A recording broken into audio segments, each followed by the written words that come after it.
E olha só, queridos irmãos, nós estamos hoje celebrando o domingo de Páscoa. E mais precisamente, no domingo nós celebramos a ressurreição do Senhor. Nesse fim de semana, que é um fim de semana de feriadão, na sexta-feira nós lembramos da cruz de Cristo, de como Ele, por amor, nos substituiu. Ele levou a condenação que deveria vir sobre nós, Ele levou sobre si, nos trazendo segurança e libertação e a justificação diante de Deus. Isso na sexta-feira. E hoje, no domingo, então, de Páscoa, nós celebramos o domingo da ressurreição. E eu quero ler um texto singelo e trazer uma palavra singela para os irmãos nessa manhã do domingo da ressurreição, que se encontra em Marcos capítulo 16. Marcos capítulo 16. Nós vamos ler do verso 1 ao verso 4. Marcos 16, do verso 1 ao verso 4. E é um texto que nós vamos ler aqui, uma situação, uma experiência de algumas mulheres, discípulas de Jesus, que elas experimentaram então no domingo da ressurreição, como nós estamos hoje aqui celebrando o domingo da ressurreição.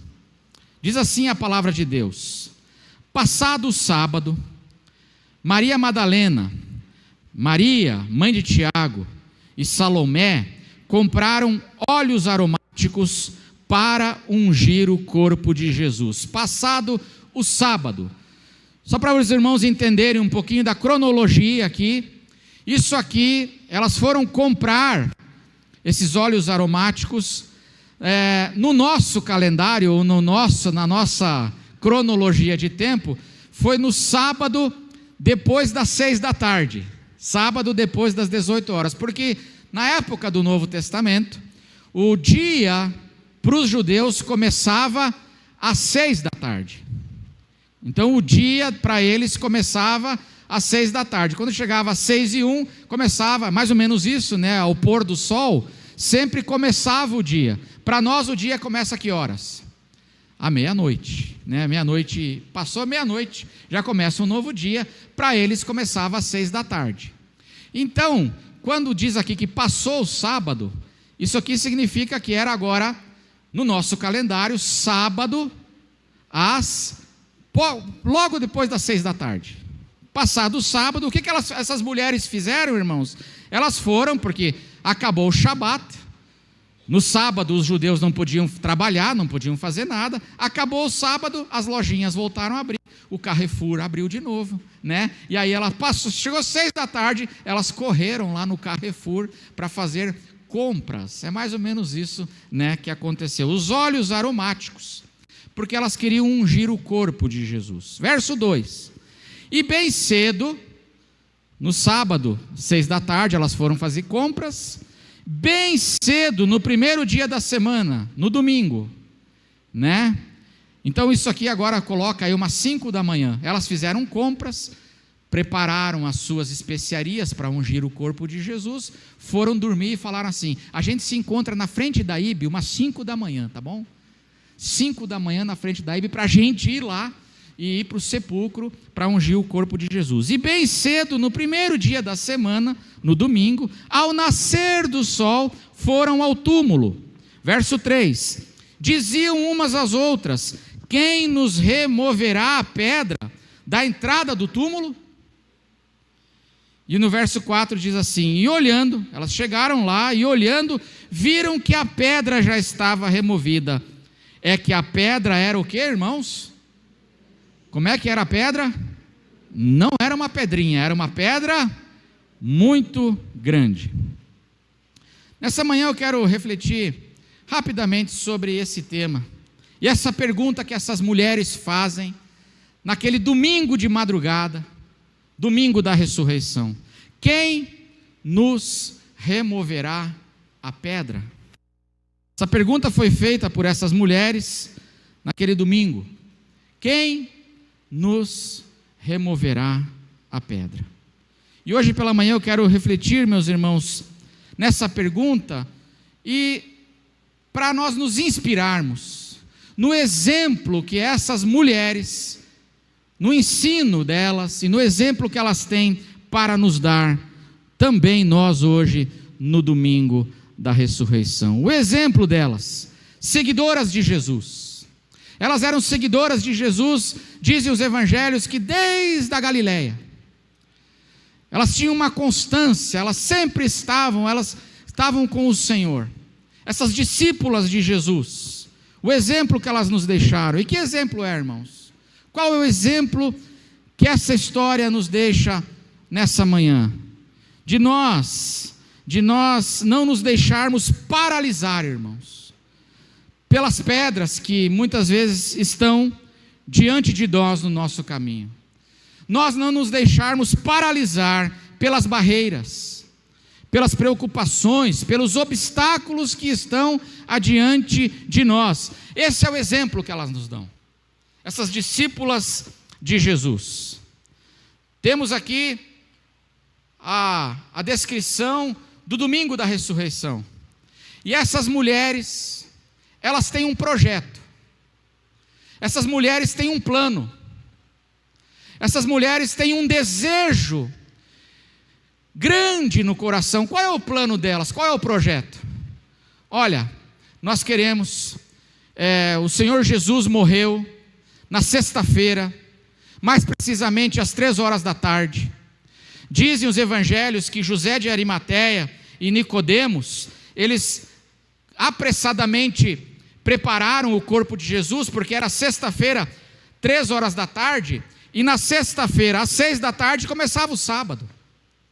Então eles apressadamente, eles prepararam o corpo de Jesus com faixas de linho e com especiarias, isso Nicodemos, José de Arimateia, e aí levaram Jesus para o sepulcro, que era o dono do sepulcro, era José de Arimateia, que ele tinha comprado aquele sepulcro, que ficava próximo ao local era um jardim que ficava próximo do lugar da crucificação, diz a palavra de Deus, e eles levaram Jesus, mas eles não tinham muito tempo, porque ia começar o sábado, e eles levaram Jesus para o sepulcro, e diz o evangelho que essas mulheres foram junto, elas foram acompanhando, e elas viram onde Jesus foi colocado, e que Jesus não tinha sido devidamente, o corpo dele, então não tinha sido devidamente tratado como o costume dos judeus. Então elas queriam fazer essa obra de gratidão,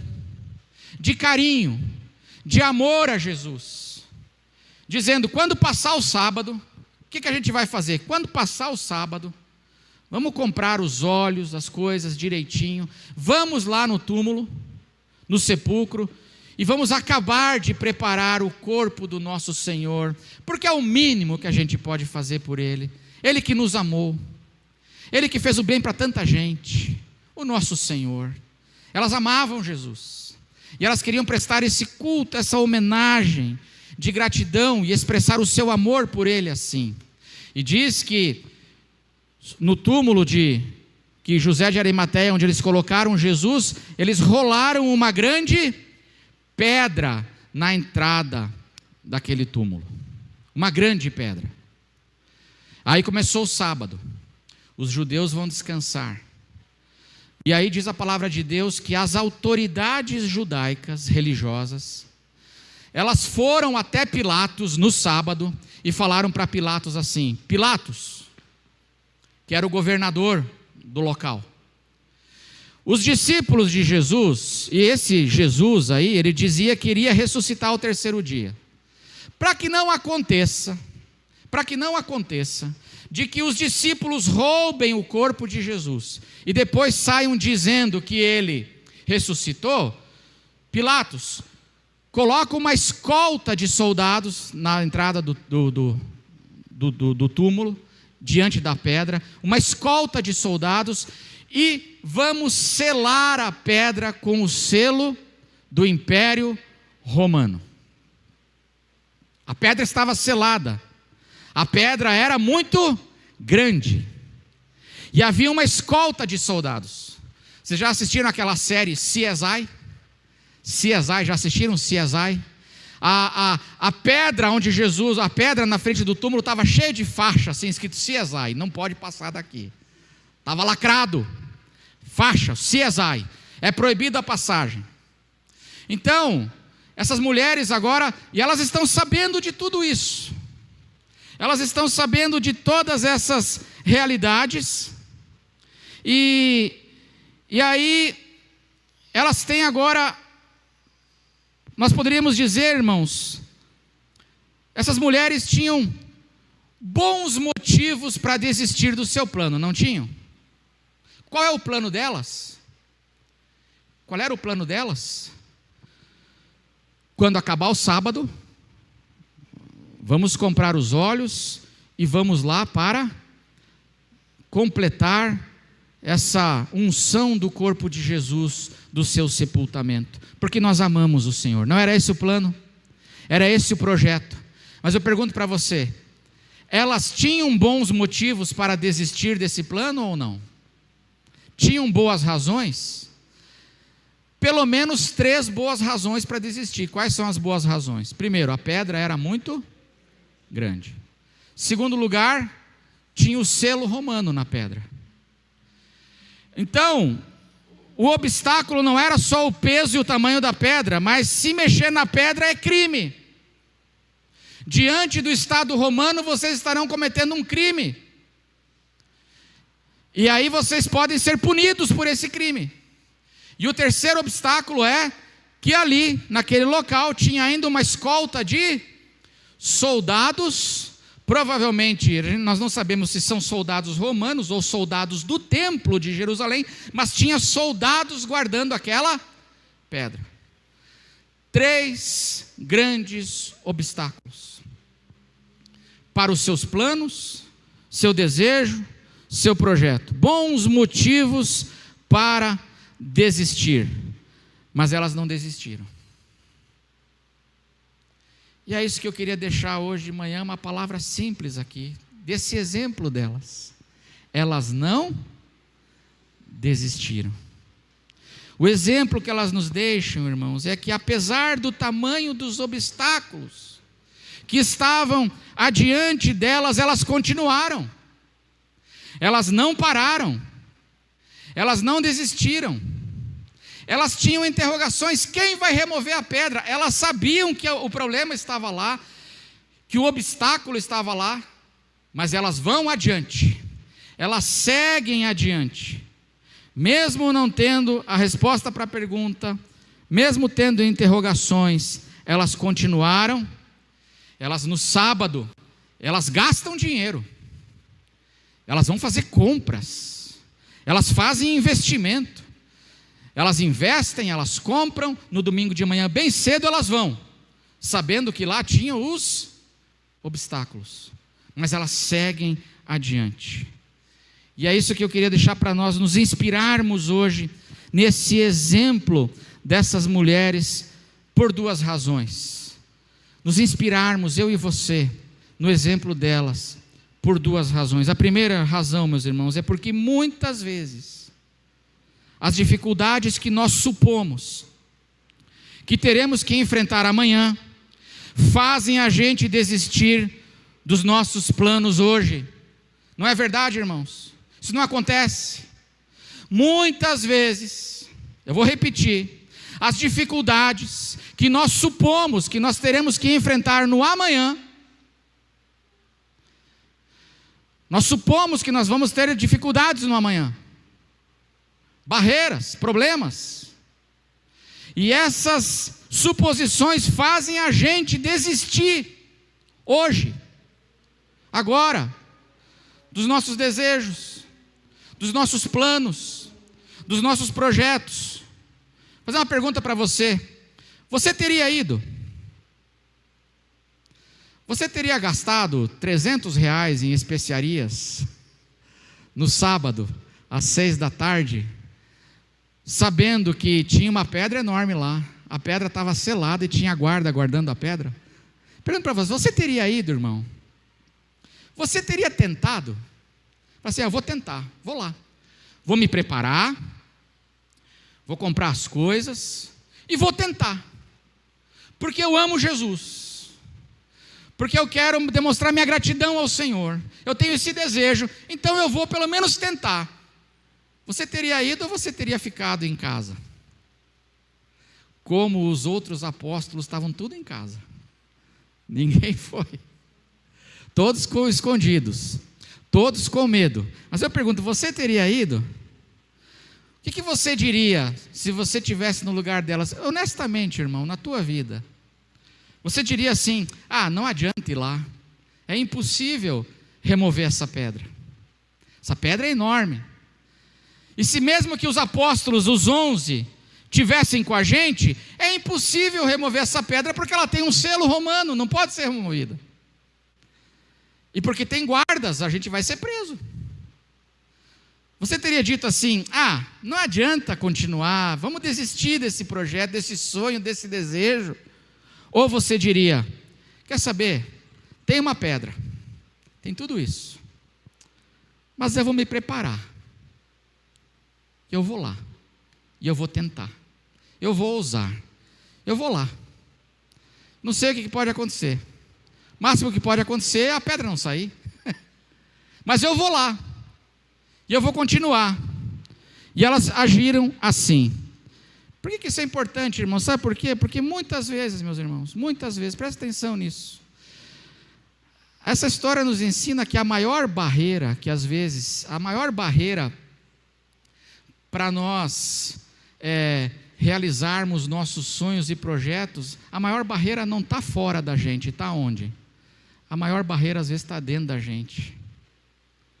A maior pedra que a gente tem que tirar, muitas vezes não é a pedra que está fora, na entrada do túmulo, mas é a pedra que está dentro da gente, pedra do pessimismo, pedra do medo, pedra da incredulidade.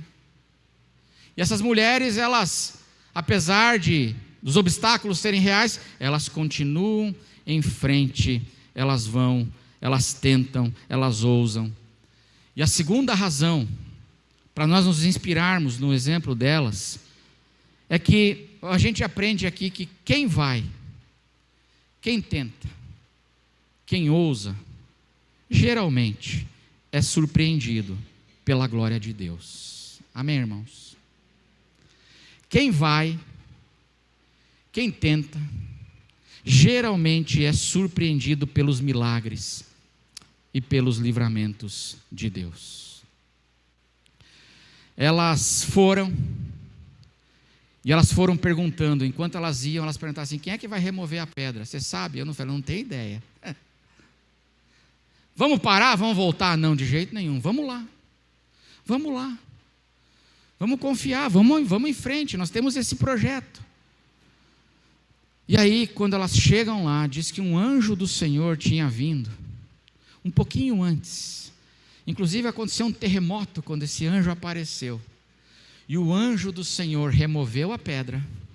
Um anjo só. Para Deus, meus irmãos, basta um anjo para ele fazer uma revolução. Ele removeu a pedra. Ele venceu o Império Romano. Todo o poder político do Império Romano, porque o anjo quebrou o selo. E diz que quando os guardas viram o anjo, aconteceu o que com eles? Quando eles viram o anjo e viram tudo o que estava acontecendo, eles ficaram tão apavorados que eles desmaiaram. Então, Deus removeu de diante delas todos os obstáculos. A pedra, o selo e a escolta de guardas. E elas vão, e o que eu aprendo aqui, meus irmãos, é que quando a gente vai em obediência, a gente vai em fé, geralmente, nós também somos surpreendidos por esses livramentos do Senhor, de como Deus age na hora certa, no momento certo, e Ele faz os seus milagres, mas só contempla isso aqueles que vão adiante.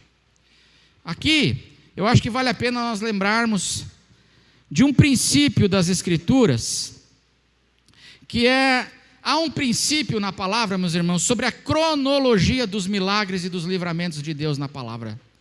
Há um princípio da cronologia dos milagres.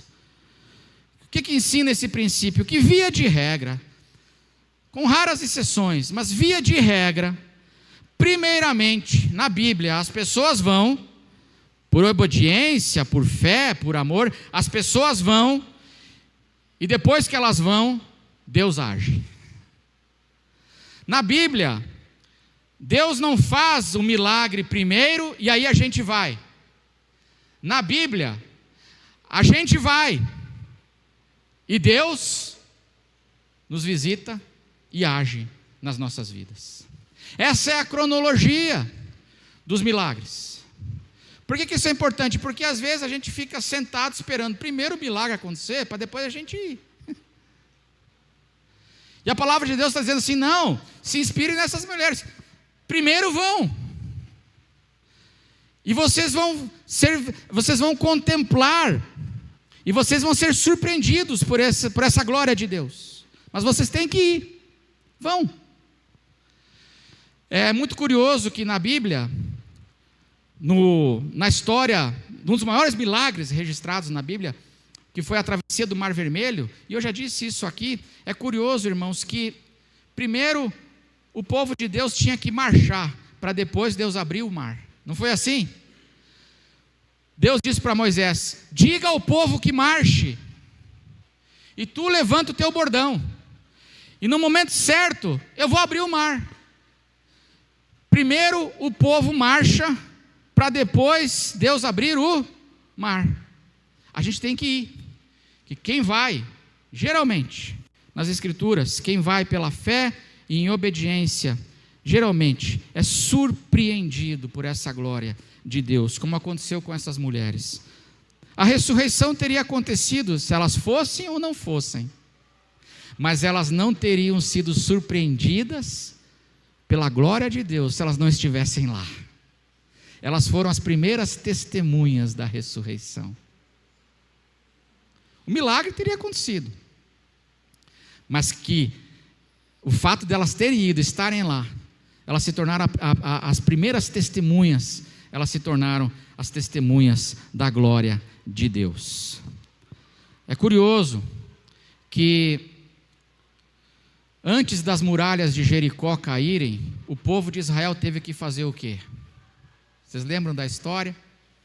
Antes das muralhas de Jericó caírem, o povo de Israel teve que marchar 7 dias em volta da cidade. Porque esse é o princípio dessa cronologia dos milagres. Primeiro, a gente vai.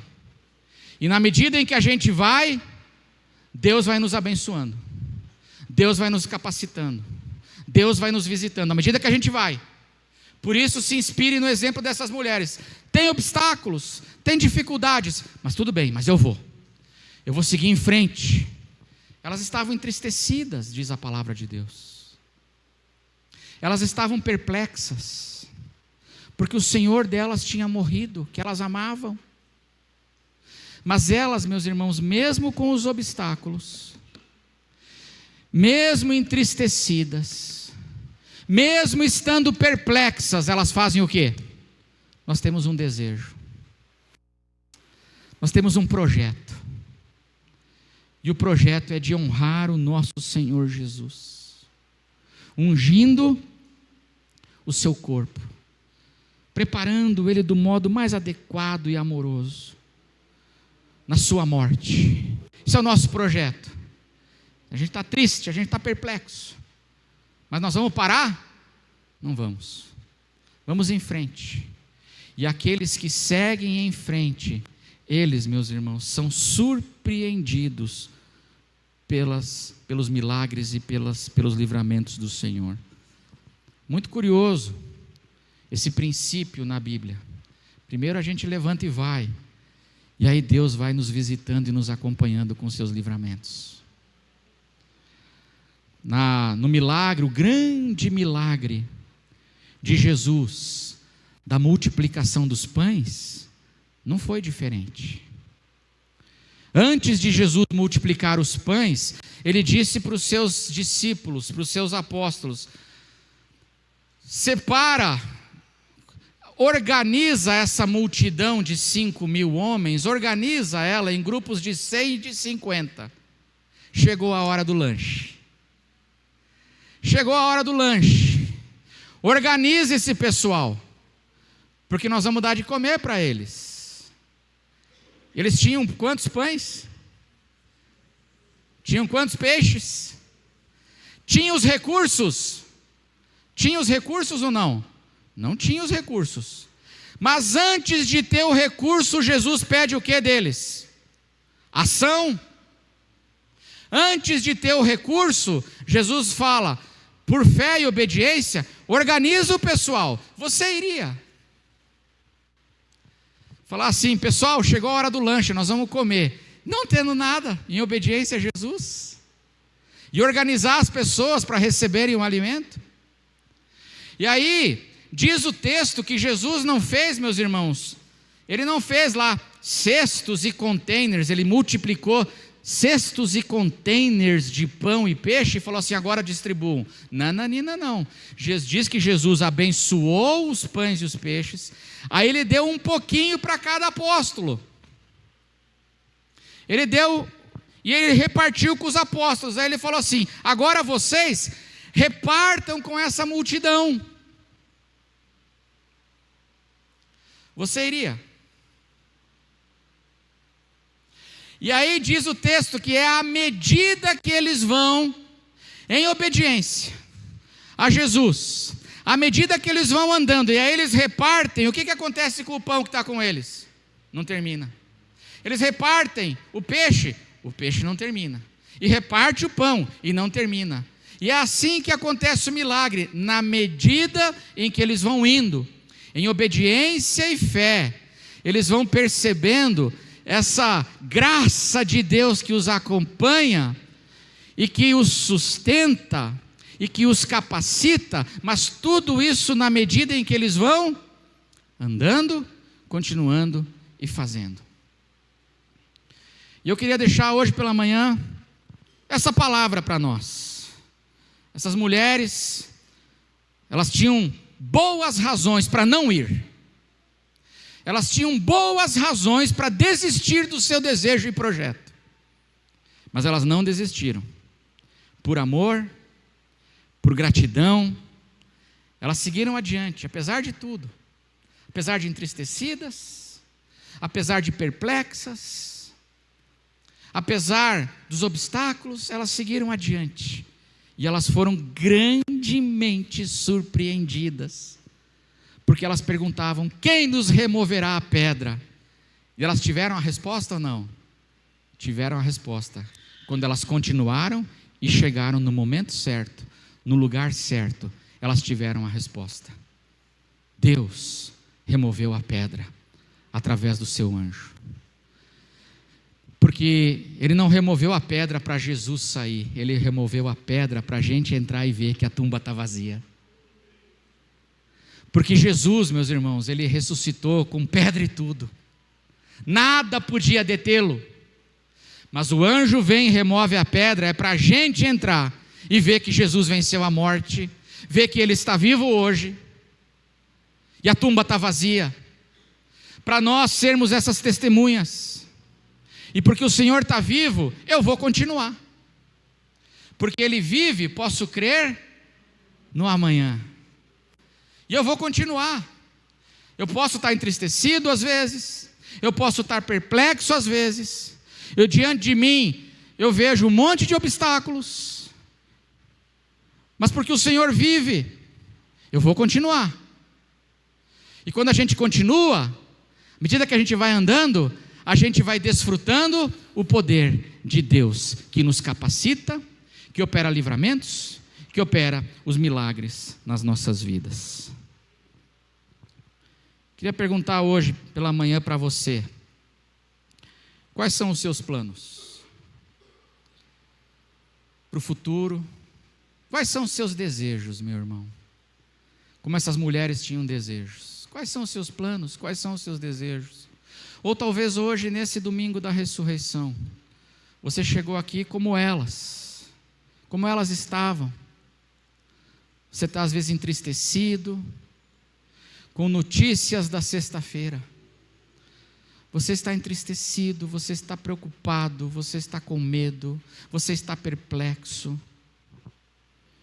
E aí, quais são os seus planos? E E quais são as pedras que estão diante de você, que você supõe que estarão no amanhã? Quais são os desafios que você diz assim: ai pastor, pedras muito grandes, eu acho que eu vou desistir, eu acho que eu não vou continuar, eu não vou concorrer àquela vaga de emprego. Deve ter muita gente concorrendo, né? E aí eu já desisto antes do meu desejo. Eu não vou fazer aquela prova, concorrer àquela vaga, fazer aquele teste. Eu não vou, por quê? Porque é muito candidato por vaga. Não vou nem tentar.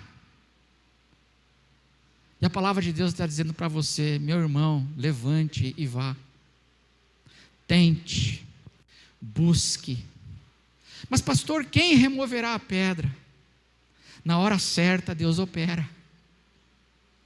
E quem vai pela fé em obediência, geralmente, como aconteceu em toda a Escritura, geralmente, quando chega no momento certo, a pessoa vê Deus operando os seus livramentos. Aquilo que é impossível para mim, não é impossível para o Senhor.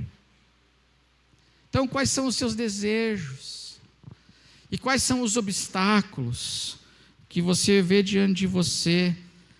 Eu queria deixar aqui que você, nessa manhã da ressurreição, desse nosso Senhor que vivo está, irmãos, que venceu a morte, e que prometeu que seria Deus conosco, até a consumação dos séculos.